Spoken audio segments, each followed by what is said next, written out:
चौधरी समाजનું સંમેલન થાય છે। સંમેલન પછી થોડીક ભીડ જે છે સંમેલન પૂર્ણ થયા પછી ઊન ગામમાં જાય છે। ઊન ગામમાં ચૌધરી સમાજના યુવાનો અને રબારી સમાજના યુવાનો આમને સામને આવી જાય છે। એવા દ્રશ્ય સામે આવે છે।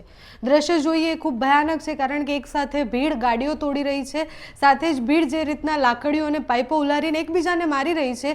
એના પછી ખબર પડે કે એક નાનકડી બાબત દીકરીને પાછી લાવવાની બાબત, જેમાં સંમેલનમાં એવું કહેવામાં આવ્યું કે આપણે શાંતિથી આખો મુદ્દો ઠારે પાડવાનો છે। એ સંમેલન પૂર્ણ થયા પછી તરત જ ઉગ્ર માહોલ બન્યો। ઊન ગામમાં અત્યારે પોલીસ તૈયાર છે, તૈનાત છે। અત્યારે 250 થી વધારે પોલીસ જવાનો ત્યાં છે। ત્યાંના પીઆઈ સાથે વાતચીત કરી અને સમજવું હતું કે આખી ઘટના શું બની હતી। પીઆઈ સાથે વાતચીત કરી તો પીઆઈ એવું કહ્યું કે પોલીસ પહેલેથી ત્યાં તૈનાત રાખવામાં આવી જ હતી। ચૌધરી સમાજનું સંમેલન ભાભરમાં હતું। સંમેલન પૂર્ણ થયા પછી ત્યાંથી અમુક લોકો આવ્યા અને પછી ચૌધરી સમાજ અને રબારી સમાજ વચ્ચે જે વાતાવરણ છે તંગ બન્યું હતું। ત્યાં ટીયર ગેસ છોડવા પડ્યા હતા। એટલી બધી ભીડ જમા થઈ ગઈ હતી। પોલીસ સાથે વાતચીત કરી તો ખબર પડી કે આગળ જતા એ બધા લોકો સામે ફરિયાદ પણ નોંધાવવામાં આવશે। અત્યારે પોલીસ એ આખી જે પણ સિચ્યુએશન છે, જે પણ અત્યારે ઘટના બની છે એને કાબુ મેળવવાનો પ્રયાસ કરી રહી છે। ત્યાં ભીડના જે દ્રશ્ય જોઈએ એના પછી આપણને ખબર પડે કે એક બાબત, એક નાનકડી બાબત, જેના પછી એ દીકરી એવું કહી રહી છે કે મારે પાછું નથી આવવું, મારો પંખીનો માળો છે, અને એ દીકરી ત્યાં ઊન ગામમાં રહેતી પણ નથી। છતાં પણ ઊન ગામમાં ચૌધરી સમાજના યુવાનો જાય છે। ચૌધરી અને રબારી સમાજના યુવાનો આમને સામને આવે છે અને પછી વિરોધ પ્રદર્શન થાય છે। બંને જ્યારે આમને સામને આવે છે એના પછીના જે દ્રશ્ય આવ્યા છે તેના પર કરીએ નજર।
भाई चलो।